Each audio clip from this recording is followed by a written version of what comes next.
Hello. All right, it's time for chapter 5 of Percy Jackson and the Lightning Thief. Chapter 5, I played Pinochle with a horse. I had weird dreams full of barnyard animals. Most of them wanted to kill me. The rest wanted food. I must have woken up several times, but what I heard and saw made no sense, so I just passed out again.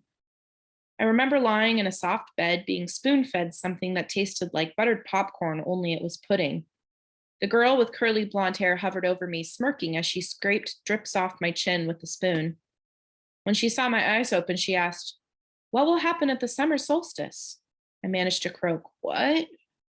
She looked around as if afraid someone would overhear. "What's going on? What was stolen? We've only got a few weeks."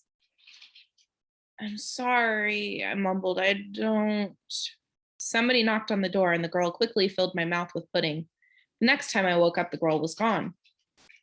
A husky blonde dude, like a surfer, stood in the corner of the bedroom, keeping watch over me. He had blue eyes, at least a dozen of them, on his cheeks, his forehead, the backs of his hands. When I finally came around for good, there was nothing weird about my surroundings, except that they were nicer than I was used to. I was sitting in a deck chair on a huge porch, gazing across a meadow at green hills in the distance. The breeze smelled like strawberries. There was a blanket over my legs, a pillow behind my neck, and all that was great. But my mouth felt like a scorpion had been using it for a nest. My tongue was dry and nasty, and every one of my teeth hurt. On the table next to me was a tall drink. It looked like iced apple juice, with a green straw and a paper parasol stuck through a maraschino cherry. My hand was so weak I almost dropped the glass once I got my fingers around it. "Careful," a familiar voice said. Grover was leaning against the porch railing, looking like he hadn't slept in a week. Under one arm, he cradled a shoebox. He was wearing blue jeans, Converse high tops, and a bright orange t shirt that said Camp Half Blood. Just plain old Grover, not the goat boy. So maybe I'd had a nightmare. Maybe my mom was okay. We were still on vacation and we'd stopped here at this big house for some reason. And "You saved my life," Grover said. Well, the least I could do, I went back to the hill. I thought you might want this." Reverently, he placed the shoebox in my lap. Inside was a black and white bull's horn, the base jagged from being broken off, the tip splattered with dried blood. It hadn't been a nightmare. "The Minotaur," I said. Percy, it isn't a good idea. That's what they call him in the Greek myths, isn't it?" I demanded. "The Minotaur, half man, half bull." Grover shifted uncomfortably. "You've been out for 2 days. How much do you remember?" "My mom, is she really?" He looked down. I stared across the meadow. There were groves of trees, a winding stream, acres of strawberries spread out under the blue sky. The valley was surrounded by rolling hills, and the tallest one, directly in front of us, was the one with the huge pine tree on top. Even that looked beautiful in the sunlight. My mother was gone. The whole world should be black and cold. Nothing should look beautiful. "I'm sorry," Grover sniffed. "I'm a failure. I'm the worst satyr in the world." He moaned, stomping his foot so hard it came off. The Converse high top came off. The inside was filled with styrofoam, except for a hoof-shaped hole. "Oh, sticks," he mumbled. Thunder rolled across the clear sky. As he struggled to get his hoof back in the fake foot, I thought, well, that settles it. Grover was a satyr. I was ready to bet that if I shaved his curly brown hair, I'd find tiny horns on his head, but I was too miserable to care that satyrs existed or even minotaurs. All that meant was my mom really had been squeezed into nothingness, dissolved into yellow light. I was alone, an orphan. Oh, I would have to live with Smelly Gabe? No, that would never happen. I would live on the streets first. I would pretend I was 17 and join the army. I'd do something. Grover was still sniffling. The poor kid, poor goat, satyr, whatever, looked as if he expected to be hit. I said, "It wasn't your fault." "Yes, it was. I was supposed to protect you." "Did my mother ask you to protect me?" "No, but that's my job. I'm a keeper. At least I was." "But why?" I suddenly felt dizzy, my vision swimming. "Don't strain yourself," Grover said. "Here." He helped me hold my glass and put the straw to my lips. I recoiled at the taste because I was expecting apple juice.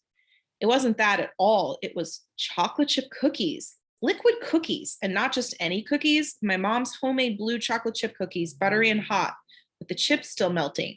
Drinking it, my whole body felt warm and good, full of energy. My grief didn't go away, but I felt as if my mom had just brushed her hand against my cheek, giving me a cookie like she used to when I was small, and told me everything was going to be okay. Before I knew it, I drained the glass. I stared into it, sure I just had a warm drink, but the ice cubes hadn't even melted. Was it good? Grover asked. I nodded. What did it taste like? He sounded so wistful, I felt guilty. Sorry, I said. I should have let you taste. His eyes got wide. No, that's not what I meant. I just wondered. Chocolate chip cookies, I said. My mom's, homemade. He sighed. How do you feel? Like I could throw Nancy Boba Fett 100 yards. That's good, he said. That's good. I don't think you could risk drinking any more of that stuff. What do you mean? He took the empty glass from me gingerly as if it were dynamite and set it back on the table. Come on, Chiron and Mr. D are waiting. The porch wrapped all the way around the farmhouse. My legs felt wobbly, trying to walk that far. Grover offered to carry the Minotaur horn, but I held on to it. I'd pay for that souvenir the hard way. I wasn't going to let it go. As we came around the opposite end of the house, I caught my breath. We must have been on the north shore of Long Island, because on this side of the house, the valley marched all the way up to the water, which glittered about a mile in the distance. Between here and there, I simply couldn't process everything I was seeing. The landscape was dotted with buildings that looked like ancient Greek architecture, an open-air pavilion, an amphitheater, a circular arena, except that they all looked brand new, their white marble columns sparkling in the sun. In a nearby sandpit, a dozen high school-age kids and satyrs played volleyball. Canoes glided across a small lake. Kids in bright orange t-shirts like Grover's were chasing each other around a cluster of cabins nestled in the woods. Some shot targets at an archery range. Others rode horses down a wooded trail, and unless I was hallucinating, some of their horses had wings. Down at the end of the porch, two men sat across from each other at a card table. A blonde-haired girl who'd spoon-fed me popcorn-flavored pudding was leaning on the porch rail next to them. The man facing me was small but porky. He had a red nose, big watery eyes, and curly hair so black it was almost purple. He looked like those paintings of baby angels. What do you call them? Hubbubs? No, cherubs. That's it. He looked like a cherub who'd turned middle-aged in a trailer park. He wore a tiger pattern Hawaiian shirt, and he could have fit right in at one of Gabe's poker parties, except I got the feeling that this guy could have outgambled even my stepfather. That's Mr. D, Grover murmured to me. He's the camp director. Be polite. The girl, that's Annabeth Chase. She's just a camper, but she's been here longer than just about anybody. And you already know Chiron. He pointed at the guy whose back was to me. First, I realized he was sitting in the wheelchair. Then I recognized the tweed jacket, the thinning brown hair, the scraggly beard. Mr. Brunner, I cried. The Latin teacher turned and smiled at me. His eyes had that mischievous glint that they sometimes got in class when he pulled a pop quiz and made all the multiple choice answers B. Ah, good Percy, he said. Now we have 4 for Pinochle. He offered a chair to the right of Mr. D, who looked at me with bloodshot eyes and heaved a great sigh. Oh, I suppose I must say it. Welcome to Camp Half-Blood. There. Now don't expect me to be glad to see you. Thanks. I scooted a little farther away from him because if there was one thing I'd learned from living with Gabe, it was how to tell when an adult had been hitting the happy juice. If Mr. D was a stranger to alcohol, I was a satyr. Annabeth, Mr. Brenner called to the blonde girl. She came forward and Mr. Brenner introduced us. This young lady nursed you back to health, Percy. Annabeth, my dear, why don't you go check on Percy's bunk? We'll be putting him in a cabin 11 for now. Annabeth said, sure, Chiron. She was probably my age, maybe a couple of inches taller, and a whole lot more athletic looking. With her deep tan and her curly blonde hair, she was almost exactly what I thought the stereotypical California girl would look like. Except her eyes ruined the image. They were startling gray like storm clouds. Pretty, but intimidating too, as if she were analyzing the best way to take me down in a fight. She glanced at the Minotaur's horns in my hand, then back at me. I imagined she was going to say, you killed a Minotaur? Oh, wow, you're so awesome, or something like that. Instead, she said, you drool when you sleep. Then she sprinted off down the lawn, her blonde hair flying behind her. So, I said, anxious to change the subject, you work here, Mr. Brenner? Not Mr. Brenner, the ex-Mr. Brenner said. I'm afraid that was a pseudonym. You can call me Chiron. Okay. Totally confused, I looked at the director. And Mr. D, does that stand for something? Mr. D, shuffling the cards. Mr. D stopped shuffling the cards. He looked at me like I just belched loudly. Young man, names are powerful things. You don't just go around using them for no reason. Oh, right, sorry. I must say, Percy, Chiron Brunner broke in, I'm glad to see you alive. It's been a long time since I've made a house call to a potential camper. I'd hate to think I wasted my time. House call? My year at Yancey Academy to instruct you. We have satyrs at most schools, of course, keeping a lookout. But Grover alerted me as soon as he met you. He sensed you were something special, so I decided to come upstate. I convinced the other Latin teacher to take a leave of absence. I tried to remember the beginning of the school year. It seemed like so long ago, but I did have a fuzzy memory of there being another Latin teacher my first week at Yancey. Then, without explanation, he had disappeared and Mr. Brunner had taken the class. You came to Yancey just to teach me? I asked. Chiron nodded. Honestly, I wasn't sure about you at first. We contacted your mother, let her know we were keeping an eye on you in case you were ready for Camp Half-Blood, but you still had so much to learn. Nevertheless, you made it here alive, and that's always the first test. Grover, Mr. D said impatiently, are you playing or not? Yes, sir. Grover trembled as he took the fourth chair, though I didn't know why he should be so afraid of a pudgy little man in a tiger print Hawaiian shirt. You do know how to play pinochle, Mr. D eyed me suspiciously. I'm afraid not, I said. I'm afraid not, sir, he said. Sir, I repeated. I was liking the camp director less and less. Well, he told me, it is, along with Gladiator, Fighting, and Pac-Man, one of the greatest games ever invented by humans. I would expect all civilized young men to know the rules. I'm sure the boy can learn, Chiron said. Please, I said, what is this place? What am I doing here? Chiron, why would you go to Yancey Academy just to teach me? Mr. D snorted. I asked the same question.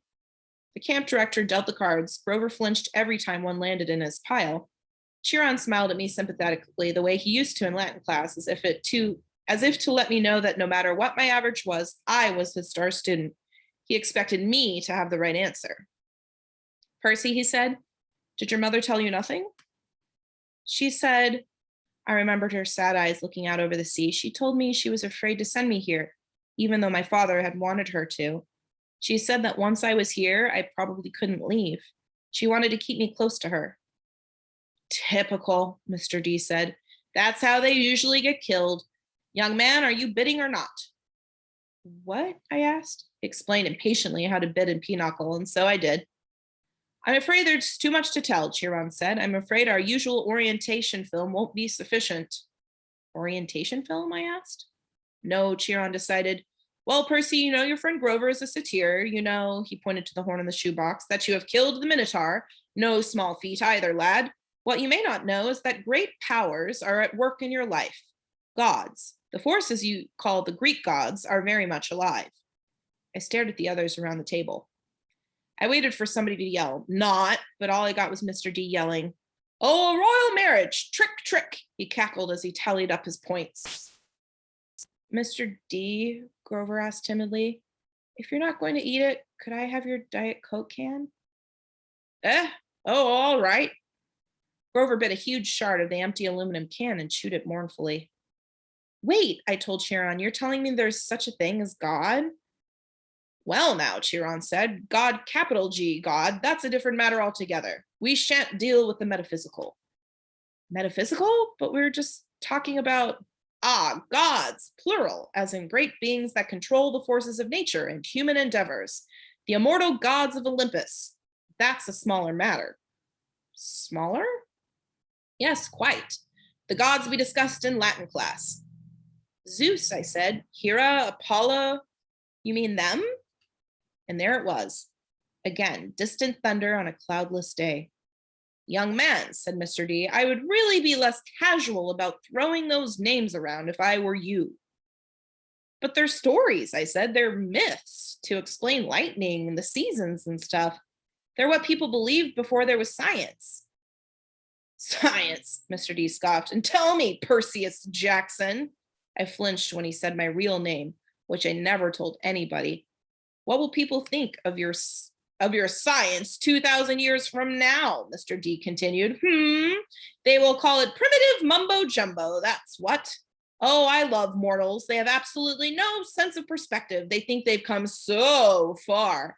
And have they, Chiron? Look at this boy and tell me. I wasn't liking Mr. D much, but there was something about the way he called me mortal, as if he wasn't. It was enough to put a lump in my throat to suggest why Grover was dutifully minding his cards, chewing his soda can, and keeping his mouth shut. Percy, Chiron said, you may choose to believe or not, but the fact is that immortal means immortal. Can you imagine that for a moment? Never dying, never fading, existing just as you are for all time?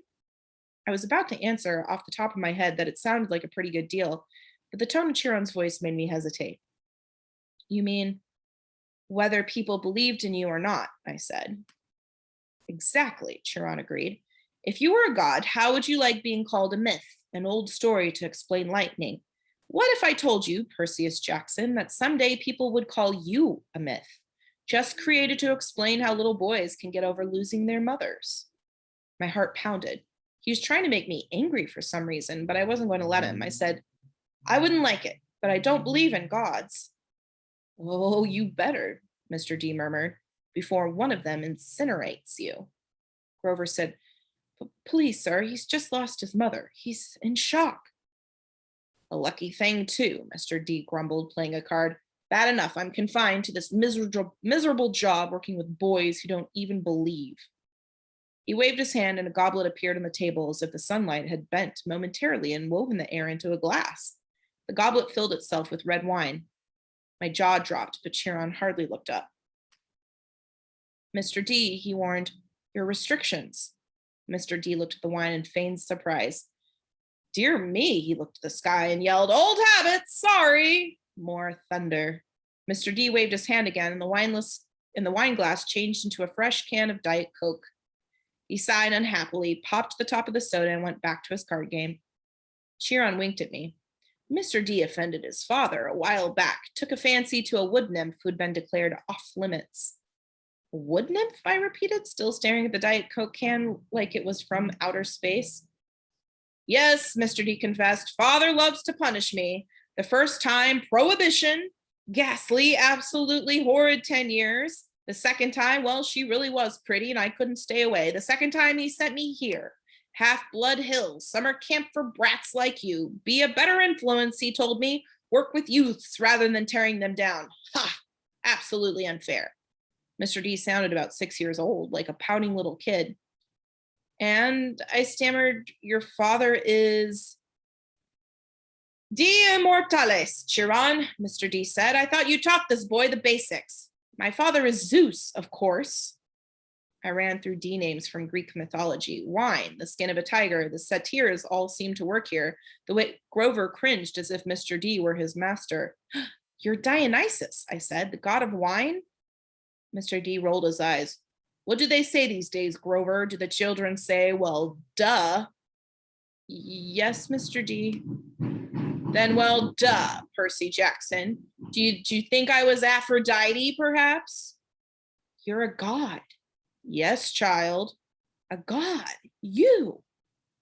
He turned to look at me straight on, and I saw a kind of purplish fire in his eyes, a hint that this whiny, plump little man was only showing me the tiniest bit of his true nature.